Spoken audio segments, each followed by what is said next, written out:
E aí galera, bem-vindos à Literatura do Medo. Hoje, como nossa live do medo, estou trazendo para nós, deixa eu pegar aqui, separei nossos tópicos, como, como vencer o medo de escrever, né? Ou como, também dá para colocar aí junto, barra, né, quais são esses medos que nos atrapalham na hora de escrever. Então eu vou partir de algumas perguntas, né, de algumas frases, para colocar o que são esses medos. Então, primeiro, uma pergunta que aparece bastante. Como, né?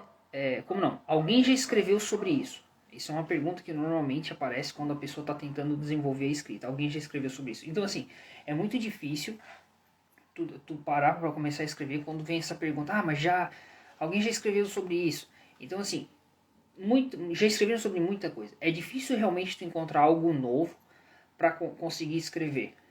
Então, eu vou ter um assunto diferente para escrever. É difícil, tem vários assuntos e você realmente vai ter um assunto às vezes que é muito diferente, mas a maioria das pessoas já escreveu sobre várias coisas.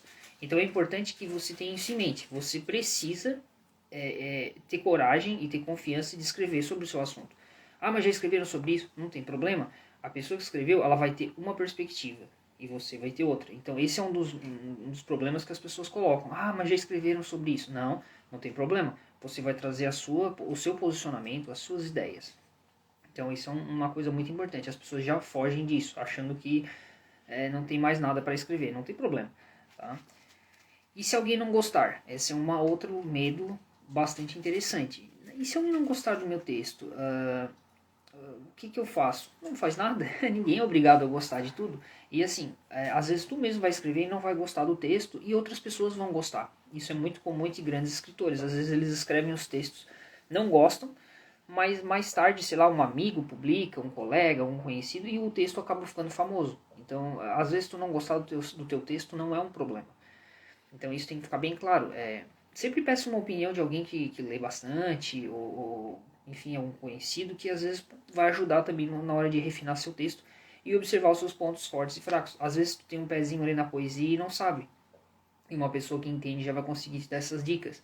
Né? Ou no romance, ou textos científicos, cada pessoa tem um tipo de habilidade.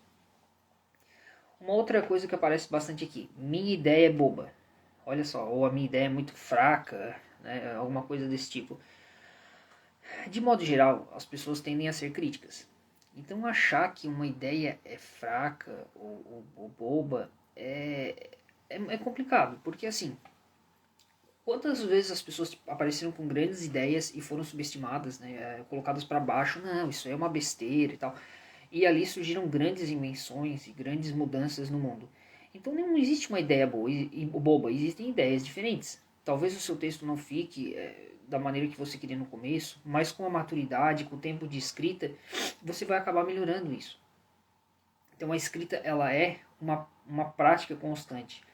Tá? Então a melhora ela vai vindo com o tempo também. Então não existe ideia boa, existe às vezes melhorar um aspecto aqui, outro ali. Então tenha isso em mente na hora de escrever. Tá? Aí a gente já nisso chama uma segunda ideia, que é: e se ficar muito fraco e ninguém ler? Então, assim, esse é um problema bem interessante. E se ninguém ler o meu texto? Será que ninguém vai ler? Eu acho muito difícil, assim. De modo geral, as pessoas ficam contentes, conhecidos, amigos, as pessoas de modo geral ficam contentes quando surge um autor novo e apresenta uma posição nova. Por mais que a gente, que nós pensemos que, ah, não, cria-se um mito de que a literatura brasileira não é procurada, que o pessoal só lê coisa estrangeira. Isso é mentira.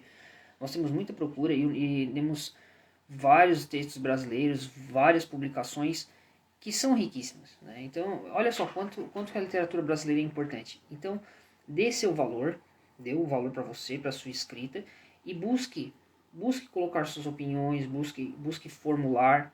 Né? Então, eu vou dar umas dicas depois no final como é que você começa a estruturar algumas coisas, certo? Que nos leva também a um tópico interessante. O que vão falar de mim, que é uma das últimas pontos que eu gostaria de levantar. O que vão falar de mim? Isso é interessante.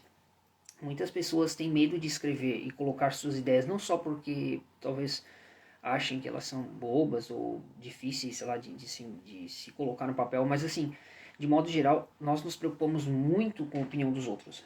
Então, por que isso acontece? Isso é explicado já desde a escola, se nós olharmos a questão da educação. Nós somos podados, né? Nós somos barrados. Por exemplo, você coloca no ensino médio, você já tem regras, tem os textos literários, eles são feitos para não são tão trabalhados. Claro que hoje, com novas posições da educação, eles têm melhorado um pouco isso. Mas, de modo geral, a formação era o quê? Se preparar para fazer provas, vestibular, e a parte criativa ela meio que é deixada de lado. E isso é um problema, porque o que acontece? As grandes ideias elas acabam se perdendo, porque quando a gente é mais novo, a gente é muito criativo, a gente é bombardeado, nós somos bombardeados com muita informação, muita coisa. E aí, quando nós vamos amadurecendo, algumas pessoas conseguem manter isso e vão, né, tentando exercitar isso no meio da escrita, e outras pessoas são colocadas como aquilo é infantil, ou aquilo não é para esse momento, que é o que acontece. As pessoas elas são podadas. Então, aquelas grandes ideias que às vezes tu teve na infância, ao longo da tua vida, tu é às vezes taxado de uma pessoa infantil, ou de uma pessoa com pouca maturidade, e acaba perdendo o foco.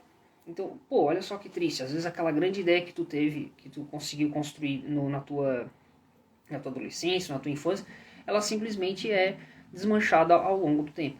Então isso é um grande problema. As pessoas, nós somos muito controlados, tipo, o que a pessoa vai pensar de mim? E isso infelizmente é triste, porque daí nesse pensamento tu coloca assim, não, eu não vou escrever isso, mas eles vão pensar que eu sou desse jeito, ou sei lá, talvez eu esteja colocando uma ideia errada e as pessoas vão pensar mal de mim. Aí o que acontece? Nesse monte de coisa que tu cria na tua mente, tu acaba bloqueando a tua escrita. E o processo de escrita é justamente o contrário. Para te escrever, tu precisa deixar a liberdade de trabalhar, vai anotando tuas ideias, né?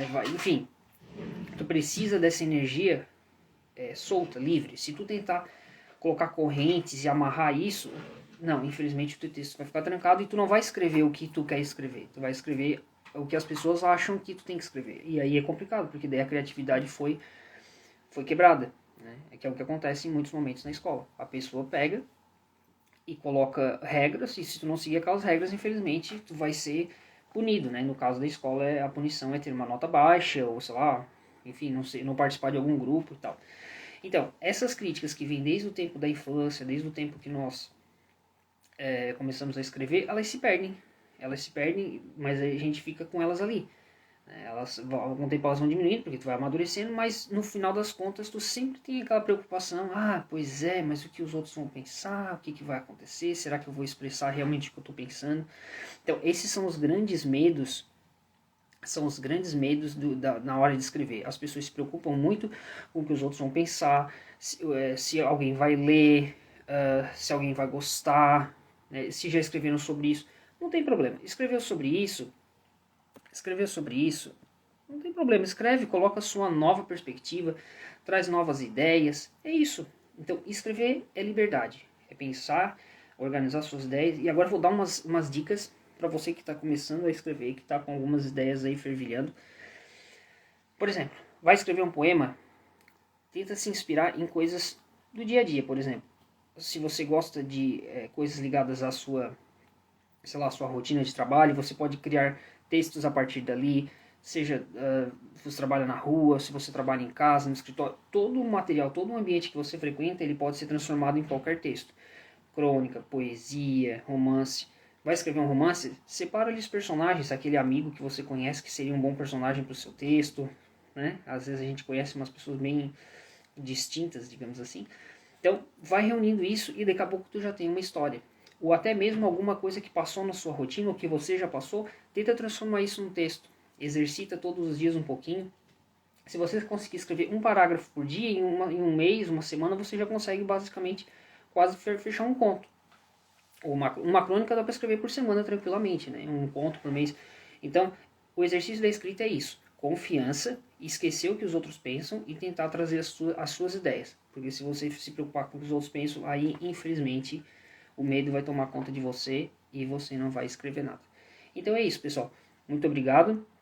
Nossa live hoje é um pouco curtinha, só trouxe algumas ideias aí que tinham me perguntado sobre um pouco sobre escrita e tal.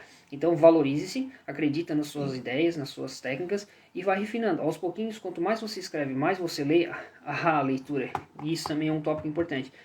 Para escrever bem, precisa ler bastante. Isso é uma coisa interessante. Por mais ideias que você tenha sejam boas, quanto mais você lê, melhor você vai ter a sua escrita e mais ideias você vai ter. E é isso aí, pessoal. Mas isso aí é um tópico para um outro dia. Então fica as dicas aí, tenta vencer esses seus medos e esquecer o que os outros estão pensando de você. Valeu, pessoal. Muito obrigado. Não se esquece de se inscrever no canal. Né? O YouTube essa semana eu coloquei um vídeo do Poe, né? O Edgar Allan Poe. Então é isso aí. Obrigadão. Tchau, tchau.